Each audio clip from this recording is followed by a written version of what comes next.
नमस्ते विद्यार्थी मित्रांनो. बुद्धिमत्ता चाचणी या विषयातील अतिशय महत्त्वाचा एक जो आपला घटक आहे संख्याज्ञान. त्याच्यातील एक उपघटक ज्याच्यावर आपल्याला परीक्षेला प्रश्न विचारला जातो, लक्ष्य शोधणे. आता मुळात लक्ष्य शोधणे म्हणजे काय हे आपल्याला समजून घ्यायचं आहे आणि त्याच्यावर कसे प्रश्न विचारले जातात हे आपल्याला समजून घ्यायचं आहे. एक 10 मिनिटाचा व्हिडिओ शांतपणे पहा आणि बुद्धिमत्ता चाचणीमध्ये तुम्ही कोणत्याही वर्गात असाल आणि कोणत्याही स्पर्धा परीक्षेला सामोरं जात असताल तर या टॉपिकवरचा प्रश्न असतो. तो पटकन कसा सोडवायचा तो मी तुम्हाला स्टेप बाय स्टेप सांगणार आहे. त्यामुळे एकदा शांतपणे 10 मिनिटाचा हा व्हिडिओ पहा. मी खात्री देतो की लक्ष्य शोधण्याचा जो प्रश्न असतो तो तुमचा चुकणार नाही. तो पाहूया, लक्ष्य शोधणं म्हणजे मूळचं काय. लक्ष्य शोधण्याचे जे प्रश्न असतात त्याच्यामध्ये एक विशिष्ट अटी दिलेल्या असतात.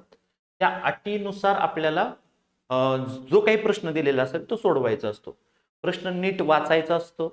त्याच्यानंतर त्या प्रश्नामध्ये काय अट दिलेली आहे ते पाहायचं असतं. त्याच्यानुसार जे काय असेल आपल्याला क्रम चेक करायला सांगितला असेल तो पाहायचा आणि शेवटी जे काही मोजमाप आपल्याला करायला सांगितलेलं असेल ते केल्यानंतर आपला योग्य उत्तरातला जो पर्याय क्रमांक आहे तो निवडायचा आणि OMR आन्सर शीटमध्ये सर्कल करायचा. एवढं साधं सरळ आहे.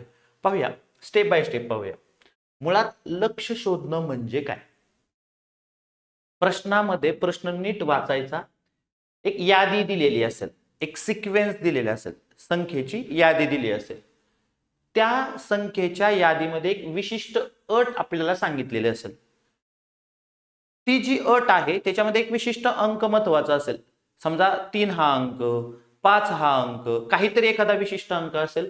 तो तो अंक आपण पहिल्यांदा शोधायचा आणि त्याच्या बाबतीत जी अट असेल ती आपल्याला सॅटिस्फाय करणारे जे काय असेल ते नीटपणे मोजायचंय, व्यवस्थित मोजायचंय.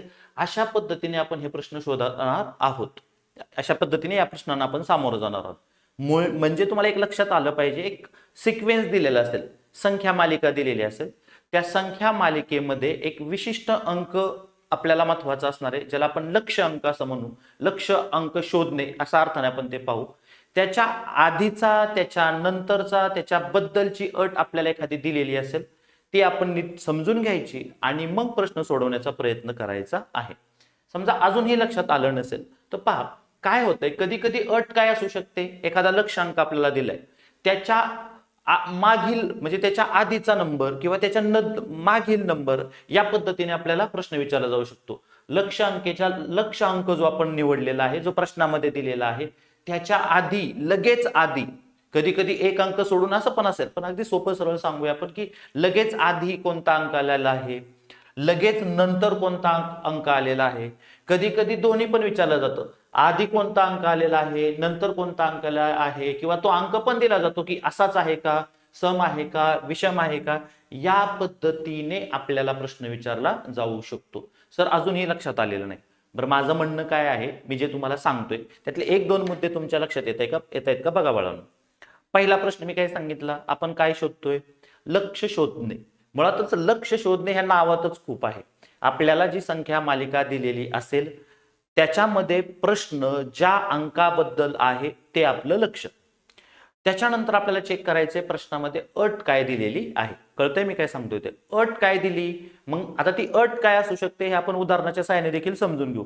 पण सामान्यपणे आपला जो अंक असतो त्याच्या आधी विषम अंक असला पाहिजे, त्याच्यानंतर विषम अंक असला पाहिजे, किंवा त्याच्या आधी समसंख्या असली पाहिजे, त्याच्यानंतर समसंख्या असली पाहिजे, किंवा आधी नंतर दोन्हींच्या बाबतीतही तशीच अट आपल्याला विचारली जाऊ शकते. अजूनही नसेल कळलं, उदाहरण घेऊया, उदाहरणाच्या सहाय्याने समजून घेण्याचा प्रयत्न करूया. संख्या मालिका दिलेली असणार आहे. जसे की या प्रश्नामध्ये आपल्याला संख्या मालिका दिलेली आहे. 1, 3, 5, 3, 7, 3, 9, 3, 5, 3. इंग्लिशमधून हवं असेल तर 1, 3, 5, 3, 7, 3, 9, 3, 5, 3. स्टेप बाय स्टेप आपण आता हा प्रश्न कसा सोडवायचा ते पाहणार आहे. पहिल्यांदा संख्या मालिका पाहिली, दिलेली संख्या मालिका पाहिली. आता प्रश्न काय आहे पहा आणि मग त्याच्यावरून आपलं लक्ष शोधा. या यादीत किती वेळा 3 आला आहे, असा 3 आपल्याला शोधायचा आहे. आता अट शोधा, ज्याच्या लगेच आधी विषम संख्या आहे. अंडरलाईन करा, आधी की नंतर, बिफोर ऑर आफ्टर. आधी, च्या पूर्वी, त्या अंकाच्या आधी. आपल्याला असे 3 शोधायचे. लक्ष्य अंक कोणता आहे आपला, 3. त्याच्या आधी काय असला पाहिजे, विषम संख्या. असं किती वेळा झालेलं आहे असा आपल्याला प्रश्न विचारलेला आहे. आता स्टेप बाय स्टेप बघूया हे कसं सोडवायचं. पहा आता, पहिल्यांदा लक्षांक ओळखा. मी आता सांगितलं त्या पद्धतीने पहिल्यांदा काय करूया, लक्षांक कोणता आहे ते ओळखूया. मग प्रश्नामध्ये 3 बद्दल विचारलेलं आहे. सो आपला लक्षांक आहे 3. यादीमध्ये 3 कुठे कुठे आहे ते पाहून ठेवा. लक्षांक काय ठरला आपला 3. यादीमध्ये 3 कुठे कुठे आहे, 3 हा जो डिजिट आहे तो कुठे कुठे आहे ते आपल्याला ठरवायचं आहे. सो स्वतःला प्रश्न विचारा, प्रश्नामध्ये कोणाला टार्गेट केलेलं आहे, 3 या अंकाला टार्गेट केलेलं आहे. सो आपलं लक्ष किंवा आपलं टार्गेट कोण आहे, अंक 3 हा आपला टार्गेट आहे. झालं. आता प्रश्न नीट वाचल्यानंतर दुसरी महत्वाची गोष्ट समजून घ्यायची आहे. अट काय दिली, लगेचच आधी विषम संख्या आहे. आपला जो टार्गेट अंक आहे तो 3 आहे. त्याच्या लगेच आधी कोण असलं पाहिजे, विषम संख्या असली पाहिजे. आता समसंख्या म्हणजे काय, विषम संख्या म्हणजे काय हे आपल्याला माहित असणार आहे. मग 3च्या आधीचा अंक काय असेल, विषम संख्या असेल. सो दुसरी स्टेप अट समजून घ्या. अट समजून घ्या. अट काय कळली आपल्याला, मागील अंक, लक्षांक जो 3 आहे त्याच्या मागील अंक, आधीचा अंक किती असला पाहिजे, कोण असला पाहिजे, विषम संख्या असली पाहिजे. लक्षात आलं?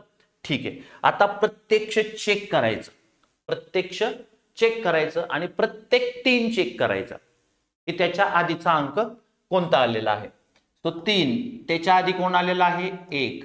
3 त्याच्या आधी कोण आलेला आहे, 5. 3 कोण आलेलं आहे बाळांनो, 7. 3 त्याच्या आधी कोण आलेला आहे, 9. 3 त्याच्या आधी कोण आलेला आहे, 5. ठीक आहे. आपण परत हे नीट एकदम स्टेप बाय स्टेप परत समजून घेणार आहे. स्टेप्स कळल्यात का ते सांगा. पहिल्यांदा काय करायचं, लक्ष अंक शोधायचा. क्लिअर, लक्ष अंक शोधायचा. समजलंय का? नंतर काय करायचं बाळांनो, अट काय दिलेली आहे, आधी, नंतर, सम, विषम, काय अट दिली ते आपल्याला समजून घ्यायचं आहे. त्याच्यानंतर प्रत्यक्ष मोजायचं, काउंट करायचं. जी अट आपल्याला दिलेली आहे ती प्रत्यक्ष काउंट करायची आणि आपलं उत्तर निश्चित करायचं. पहा कसं करायचं. ही आपली संख्या मालिका. आत्ताचा प्रश्न आपण स्टेप बाय स्टेप सोडूया. ही आपली संख्या मालिका 1 3 5 3 7 3 9 3 5 3 ही आपली दिलेली संख्या मालिका. आपला लक्षांक कोण आहे, 3. आपण त्याला ब्रॅकेट केले, रेड कलर मध्ये दाखवले. 3 3 3 3 3. समजलं इथपर्यंत? आता काय करायचं, आपल्याला हे ठरवायचं, हा 3 हा 3 हा 3 हा 3 आणि हा 3. चेक काय करायचंय, मागील अंक कोण आहे. मग ह्या 3च्या आधी, पहिल्या 3च्या आधी कोण आहे, 1 आहे. कोण आहे, 1. विचारा स्वतःला प्रश्न बाळांनो, हा जो 1 आहे तो सम आहे का विषम आहे, आहे का विषम, हो. काउंट करायचा का, हो. टिक मार्क करून ठेवा, तो आपल्याला मोजायचा आहे. चला दुसऱ्या 3 कडे जा. ह्या दुसऱ्या 3 कडे गेला, त्याच्या आधी कोण आहे पहा, 5. त्याच्या आधी कोण आहे, 5. अगेन विचारा स्वतःला प्रश्न, विषम आहे का, आहे. अट आपली काय आहे, तो विषम असला पाहिजे. आहे का, आहे. मोजायचा आहे का, हो. टिक मार्क करून ठेवा, मोजायचा आहे. हा 3 मोजायचा आहे, हा 3 मोजायचा आहे. चला 6व्या स्थानावरचा 3 बघा, त्याच्या अगोदरचा अंक, आधीचा अंक किती आहे, 7. किती आहे, 7. विचारा स्वतःला प्रश्न, काय विचारणार प्रश्न बाळांनो, प्रश्नामध्ये जी अट असेल ती, जी या प्रश्नामध्ये काय आहे, विषम संख्या असली पाहिजे. मग 7 हा विषम अंक आहे का, आहे. मोजणार का, हो. म्हणजे हा पण 3 आपण मोजणार आहे. आता 8 नंबरच्या स्थानावरचा 3, पुढचा 3, लक्षांक 3. परत स्वतःला प्रश्न विचारा, त्याच्या आधीचा अंक किती आहे, 9. आधीचा अंक किती आहे, 9. विषम आहे का, आहे. मोजणार का, हो. टिक मार्क करा. 10व्या स्थानावरचा 3 पहा, अगोदरचा अंक किती आहे, 5. विचारा स्वतःला प्रश्न, 5 विषम आहे का, आहे का, आहे. म्हणजे आपण मोजायचा आहे. किती, 1 वेळा, 2 वेळा, 3 वेळा, 4 वेळा, 5 वेळा असं घडलेलं आहे की लक्षांक जो आपला आहे त्याच्या आधी कोण आहे, विषम संख्या आहे. ऑप्शन मध्ये किती नंबरचं ऑप्शन 5 आहे हे चेक करायचं आणि ते तुमचं उत्तर असणार आहे. महत्वाची गोष्ट आहे बाळांनो, तुम्हाला हे क्लिअर असलं पाहिजे समसंख्या म्हणजे काय आणि विषम संख्या म्हणजे काय, म्हणजे आपल्याला प्रश्न सोडवायला सोपं जाईल. चला अजून एक उदाहरण आपण करून बघूया. हे मागाचंच उदाहरण आहे. 3च्या आधी कोण होता, एक आपण मोजला. 3च्या अगोदर 1 होता, 3च्या अगोदर 5 होता, 3च्या अगोदर 7 होता, 3च्या अगोदर 9 होता, हे आपण मोजलेलं आहे. आता प्रत्यक्ष दुसरं एखादा आपण जो प्रश्न सोडवला तो तुमच्या लक्षात आलेला असेल असं मी गृहीत धरतोय आणि आपण आता एक सराव प्रश्न सोडूया. ठीक आहे, पहा आता प्रश्न सोडूया आपण स्वतः. पहिल्यांदा संख्या मालिका बघा प्रश्नात दिलेली 2 3 4 3 5 3 6 3 7 3 संख्या मालिका पाहिली. आता प्रश्न नीट वाचा. किती वेळा 3 आला आहे, म्हणजे अगेन टार्गेट 3च आहे, लक्षांक किती आहे 3. क्लिअर. किती वेळा 3 आला आहे. आता अट ज्याच्या आधी समसंख्या आहे, आपल्याला असे 3 शोधायचे आहेत की ज्यांच्या आधी समसंख्या असली पाहिजे. पहिल्यांदा टार्गेट शोधा, लक्ष शोधा. लक्ष काय आपलं 3. तो पहिल्यांदा मी काय केलं 3 शोधला. पहा इथे 3 आहे, इथे 3 आहे, इथे 3 आहे, इथे 3 आहे, इथे 3 आहे, बरेच 3 आहेत. आपल्याला 3 मोजायला सांगितलेले नाहीत. प्रश्नामध्ये दिलेली अट पूर्ण करणारे 3 पाहिजेत. सगळे 3 किती त्याच्याशी आपल्याला काही देणं घेणं नाही. आता अट काय बघा, असे 3 ज्याच्या आधी समसंख्या आहे. ज्याच्या आधी काय आहे, समसंख्या आहे. ज्याच्या आधी काय आहे, इव्हन नंबर आहे. काय शोधायचं आपल्याला, ज्याच्या आधी इव्हन नंबर आहे अशी संख्या असे 3 आपल्याला शोधायचे आहेत. बघा आता पहिला 3 त्याच्या आधी कोण आहे 2. 2 ही समसंख्या आहे का, विचारा स्वतःला प्रश्न. हो आहे. सो हा 3 आपल्याला काउंट करायचा आहे. करा त्याच्यावर टिक मार्क. आधी विचारले बरं का. मग या 3च्या आधी किती आहे 4. विचारा स्वतःला प्रश्न, 4 ही समसंख्या आहे का, आहे. करा हा 3 काउंट. चला पुढचा 3. हा जो 6 नंबरच्या स्थानावरचा 3 आहे त्याच्या आधी कोण आहे बाळांनो 5. 5 ही समसंख्या आहे का, ऑफकोर्स नाही. 5 ही समसंख्या नाही. तो हा 3 आपण काउंट करणार नाही, आपल्याला तो मोजायचा नाही. कारण प्रश्नात दिलेली अट तो सॅटिस्फाय करत नाही, पूर्ण करत नाही. चला पुढचा 3.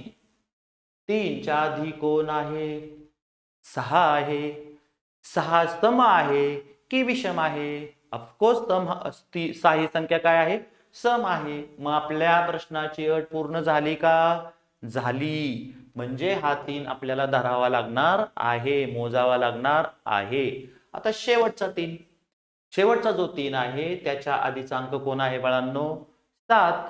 7 ही समसंख्या आहे का, ऑफकोर्स नाही. 7 ही समसंख्या नाही. हा 3 आपण मोजणार नाही. आता किती वेळा असं घडलेलं आहे, कसं, असे 3 की ज्याच्या आधी समसंख्या आलेली पाहिजे. टिक मार्क मोजा 1 2 3. तो 3 वेळा असं झालेलं आहे. किती वेळा 3 वेळा. तुमचं उत्तर बरोबर आहे. चला पुढचा प्रश्न बघा. या प्रश्नामध्ये काय दिलंय चेक करा. संख्या मालिका बघा 5 7 5 3 5 9 5 1 5 5 ही संख्या मालिका आहे. प्रश्न वाचा, किती वेळा 5 आला, 5. लक्ष मिळालं आपल्याला.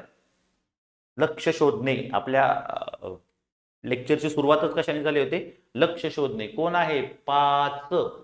लक्षांक मिळाला. दुसरी स्टेप अट शोधा. ज्याच्या नंतर 5च्या नंतर 5च्या नंतर आधी असतं तर इकडं, आपल्याला नंतर हे टार्गेट दिले, अट दिली.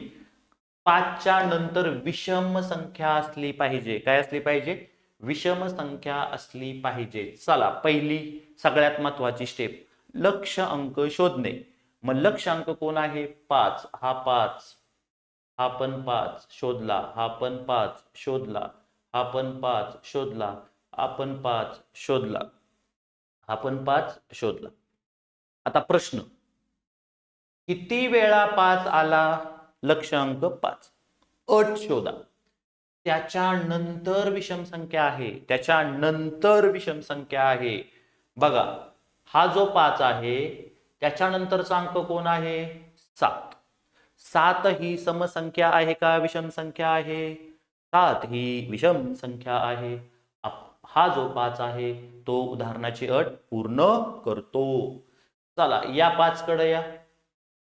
त्याच्यानंतर कोण आहे? 3 आहे. विचारा 3 ला, बाळा तू सम आहेस का विषम आहे? 3 सांगेल मी कोण आहे? विषम आहे. चला उदाहरणाची अट पूर्ण. गेला पुढच्या 5च्या भेटीला. विचारा 5च्या नंतर कोण आहे? 5च्या नंतर कोण दिसतंय तुम्हाला? 9.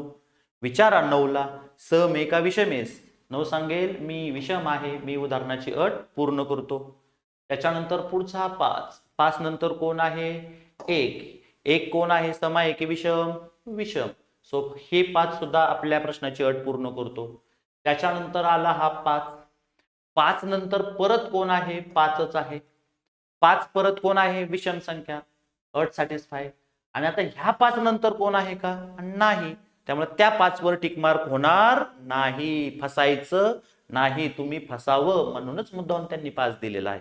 ऑफकोर्स या 5 नंतर तो आहे, त्याच्यामुळे तो हा जो 5 आहे तो काउंट करायचा आहे, पुढचा 5 काउंट करायचा नाही. सो 5 नंतर विषम संख्या ही अट, ही कंडिशन कुठे कुठे सॅटिस्फाय झाली? 1, 2, 3, 4 आणि 5 ठिकाणी पूर्ण झालेली आहे. तुमचं उत्तर असणार आहे 5 वेळा. किती वेळा? 5 वेळा. तर शेवटचं परत एकदा संख्या मालिका दिलेली पाहून घ्या एकदा व्यवस्थित. संख्या मालिका जी तुम्हाला खाली दिलेली आहे ती व्यवस्थित पाहून घ्या. संख्या मालिका पाहिली, 4 7 4 7 4 3 4 7 4 7. ठीक आहे. लक्षांक प्रश्न वाचावा लागेल, त्याशिवाय लक्षांक कळणार नाही. संख्या मालिका पाहिलं तर लक्षात येते. 4 वेळा 4 हा बऱ्याच वेळा रिपीट झालाय. 4 बद्दल प्रश्न असावा कदाचित. किती वेळा 7 आला आहे? थांबा, प्रश्न नीट बघा. किती वेळा 7 आला आहे ज्याच्या आधी 4 आहे? Trap question. 7 आणि 4 लक्ष कुणाला करायचं? फसवायचा प्रयत्न केलाय. आपण हुशार आहोत, आपण फसायचं नाही. 2 अंक आलेले आहेत, 7 आणि 4. किती वेळा 7 आला आहे? किती वेळा? मोजायचंय कोण? 7. मोजायचा 4 नाही, मोजायचाय कोण? 7. किती वेळा 7? किती वेळा 4 म्हटलेलं नाही. अट कोणाबद्दल आहे? 7 बद्दल आहे. सो 7 हा आपला लक्षांक आहे, 4 हा आपला लक्षांक नाही. 4 हा अटीचा भाग आहे. 4 हा कोणाचा भाग आहे? अटीचा. लक्षांक नाही. इथे चूक करायची नाही. सो किती वेळा 7 आला आहे? ज्याच्या आधी 4 आहे. आपल्याला असे 7 शोधायचे की ज्यांच्या आधीचा अंक 4 असला पाहिजे. सो पहिलं लक्षांक शोधा. 7, लक्षांक 7, लक्षांक 7, लक्षांक 7, लक्षांक 7. आता अट त्याच्या आधी 4 असला पाहिजे, त्याच्या आधी 4 असला पाहिजे. 7च्या आधी 4 आहे का? आहे. ह्या 7ने प्रश्नाची अट पूर्ण केली. चला पुढचा लक्षांक 7. अट काय आहे? त्याच्या आधी 4 असला पाहिजे. या 7च्या आधी 4 आहे. अट पूर्ण. या 7च्या आधी काय आहे? 4. अट पूर्ण. पुढचा लक्षांक 7. त्याच्या आधी किती पाहिजे? 4 आहेत का? आहेत. अट पूर्ण. सो अटी पूर्ण करणारा 7. लक्षांक 7. अट काय आहे? त्याच्या आधी 4 असला पाहिजे. अटी पूर्ण करणारे 7 किती वेळा आलाय? 1, 2, 3, 4. किती वेळा आलेला आहे? 4. सो 4 वेळा आलेला आहे. समजलेलं आहे का? या पद्धतीने लक्ष शोधण्यावरचे प्रश्न आपल्याला येऊ शकतात, ज्याची उत्तरं आपल्याला सहजासहजी शोधता येतील. प्रश्न काळजीपूर्वक पाहणे, लक्षांक नीट शोधणे, त्याच्या संदर्भातली अट व्यवस्थित पाहणे आणि तपासताना मोजताना गडबड करायची नाही, घाई करायची नाही. अख्खं उत्तर बरोबर काढताल आणि शेवटी मोजताना चूक करताल. असं होता कामा नये बाळांनो. समजलेलं आहे का? नक्की. मग तुमच्या कोर्समध्ये आपल्याला वर्कशीटच्या सेक्शनमध्ये काही क्वेश्चन्स आपण याच्यावर सोडवायला तुम्हाला पाठवणार आहोत. ते क्वेश्चन्स शांतपणे सोडवायचे आहेत. ते जे काही क्वेश्चन्स तुम्हाला दिलेले असतील ते स्वतःच्या मनाने कुठेही कशाचा वापर न करता स्वतःच्या मनाने तुम्हाला सुटता येत का ते बघायचे. म्हणजे तुम्हाला हे नक्कीच कळलंय किंवा नाही याची खात्री झाल्याशिवाय राहणार नाही. समजलेलं आहे? ठीक आहे बाळांनो, थांबूया.